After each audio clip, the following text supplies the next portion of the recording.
Good morning, Derbyshire Ramblings. Here we are at Longshaw, one of the National Trust properties, or part of the National Trust estate, just on the edge of the Peak District. I'm going to have a little walk this morning, where there's a little bit overcast, but you know, it's not raining, it's dry, so it's all good, and it's certainly not cold. Not sure how long this one's going to be. We'll see what the map tells us when we get back. Not 100% sure of the route either, but we'll know that we're heading out vaguely towards Padley Gorge, slightly down the river, and then we're going to loop back and back into the Longshaw Estate and back to the car park where we're just starting out from. Should be a good one. Enjoy.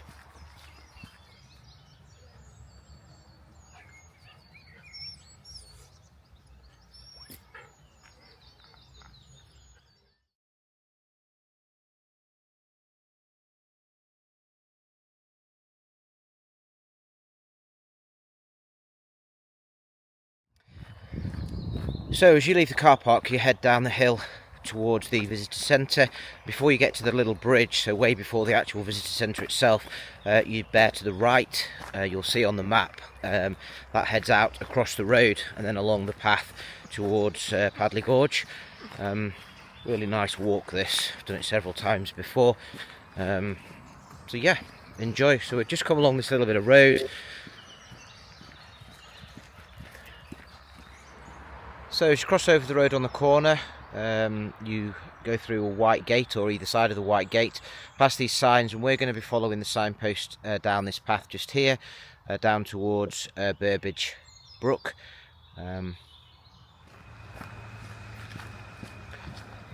Most of the track is pretty good underfoot around this route. It's not level. There are quite a few stones, rocky bits and things like that. Certainly not one for a pushchair or a mobility scooter or anything, but it's a pretty decent wet weather walk. You can normally dodge the puddles. Some absolutely stunning views as well out over the peaks here. It's down over Burbage Brook, and then as we look a little bit further to the left here, you're back over to the Longshaw Estate over on that side over there. So as we've just followed the trail down here, we're going to come to this slight junction here. We're going to take the left-hand fork, which just takes us down, as I say, down to Burbage. I'm sure in future walks we'll take the right fork, because that takes us up onto the edge. But eventually, but this track just sort of follows these boulders down here. A little bit further down the trail, we're going to take a sharper left, and that's going to take us back. And it's going to take us alongside Burbage, and yeah, just alongside the river. So see you later on down the trail. So here we are at the junction. We're just joining the brook here. You can probably hear the water babbling in the background. At this junction here, we're going to take the left-hand fork, and we're going to follow this down and round down onto the Burbage Brook. Brook's just down there.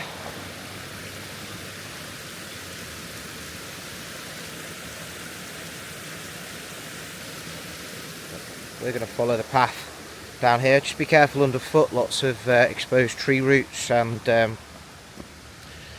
stones and things like that. So yeah, operating a camera, holding a dog, are the easiest, but they're absolutely fine. So we're going to duck underneath these trees over the bridge here. You can just about see at the bottom there, and then we're going to pick up the sort of more sandy path that follows the edge of the brook. See you down there. So here's the bridge. We're going to cross over here, and then we're going to follow this sandy path down just by the edge of the brook, with the brook on our left hand side, and then eventually we're going to loop back up and into the Longshaw Estate.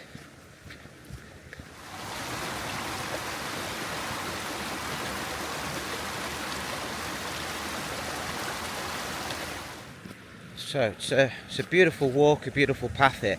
One of the slight potential downsides to it, if this is important to you, is that for most of the year, and certainly between March and July, if you are walking a dog, you do have to keep your dog on a lead. I think that's due to ground nesting birds and also sort of farming livestock in the fields around here. but that's a small price to pay for such a beautiful walk. Path just lovely meanders along past the river or the brook on the left hand side. There's a few of these stone sections, which is great, particularly in the wet weather, although you still have to do a little bit of dancing and tiptoeing around the wet bits. Very busy down here in the summer, lots of people enjoying picnics by the water, having a paddle. So when you followed the path down past the brook on the left hand side, when you get to this point here, this bridge, we're going to take the path that crosses over the bridge there, and then up, winds its way up to the road, and then we link back into the Longshaw Estate there. So I'll see you further down the path. So here we are crossing the bridge, and then we're going to follow the path up here.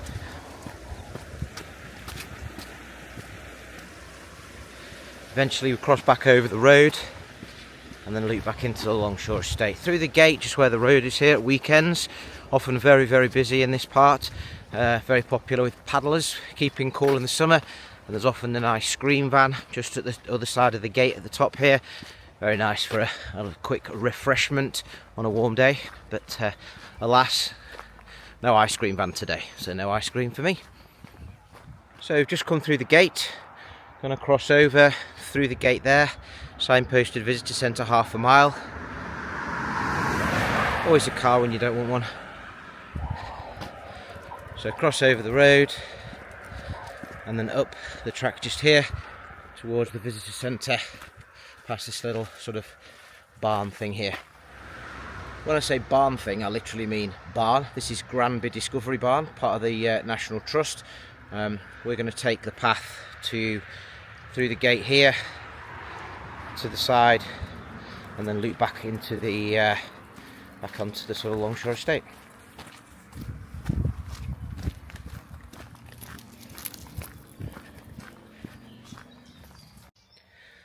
So as we came up the track from the Granby barn, a couple of 100 yards up there, probably no more, the path forks, goes straight onto the duck pond. We've taken almost like a sharp right just through this wooded sort of copse area, and then just up ahead you can probably see there's a gate, and we open up. We're going to sort of just extend the walk by heading out to the perimeter of the estate, or the main estate, and then looping back round to the visitor centre and the car park.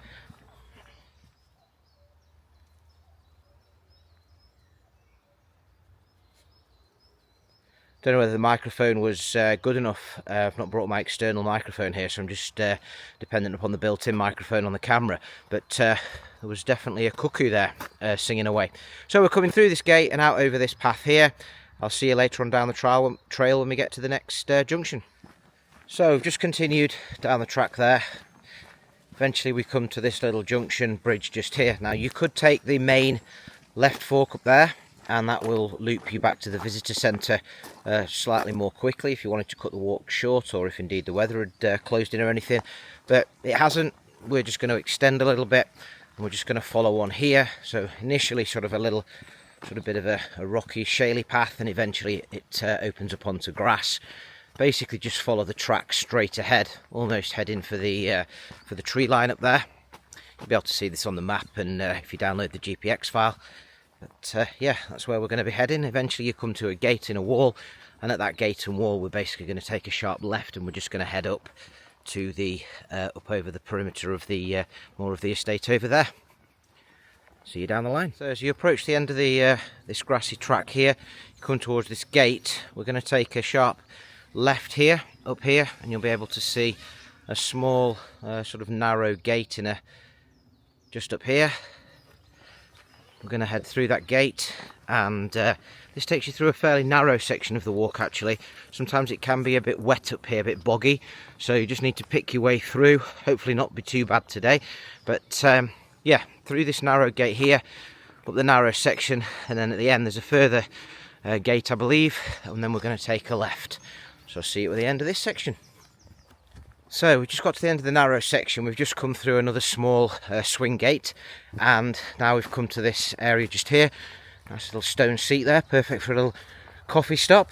Now we could go that way, that will take us to the right and up and out further round. We're actually going to take the left hand fork at that junction just there, down this metalled track just here, and then a little bit further down here we're going to take a right up onto the top. So see you there.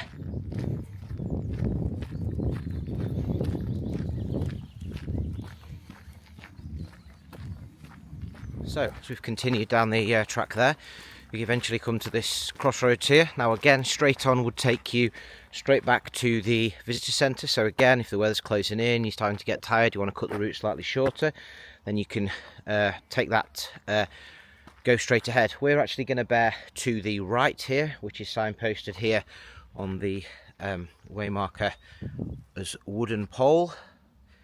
So that's this fork that just heads up this one here, past this pile of logs, although I wouldn't suggest that that's probably the most reliable way marker for you. But either way, it's the right, turn right, and it gently climbs up the hill, up this track just here. So I'll see you at the top where we're going to bear to the left, and then we are going to loop back down to the visitor centre. So it is a little bit of a pull up that section, nothing drastic, but a little bit of a pull, and then eventually as you start to come into the more closed wooded area, the wider track runs out, becomes slightly narrower, and we're going to follow this track up here, which bends round to the left hand side here, eventually comes to one of the other car parks on the Longshaw Estate. We're going to pass through the car park and then out over the top with the road on our right hand side and just drop back down to the visitor centre. Then it'll be time for a refreshing glass of water, maybe even a coffee. Deserve it after this. So as you can see, we're just coming to the end of that track just there. This just opens up into the car park. You basically walk straight through the car park out the other side and pick up the path just there.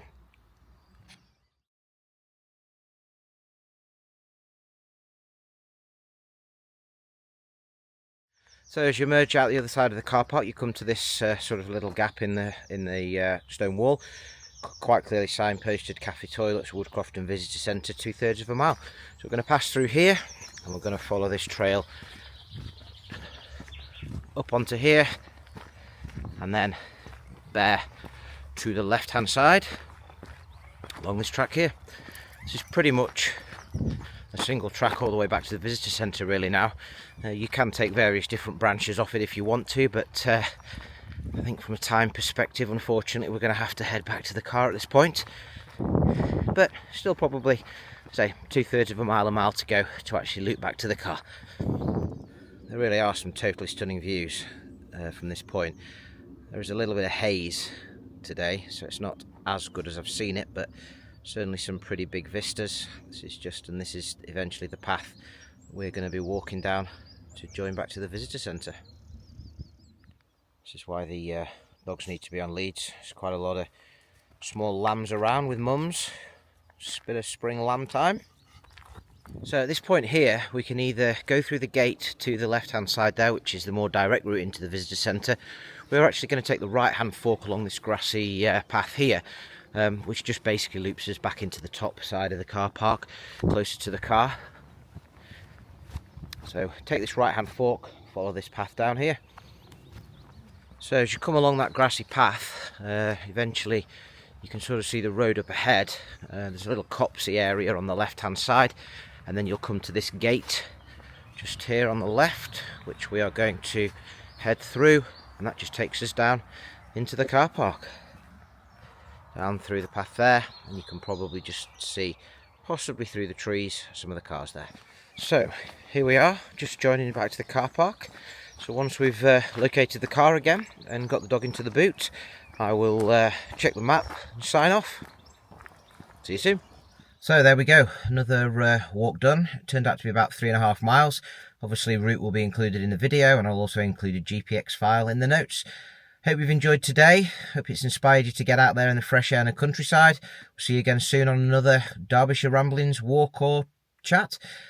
If you haven't already, please like and subscribe. It does help, motivates me, and if you've got any comments, please leave them in the comment section below. See you again soon. Bye.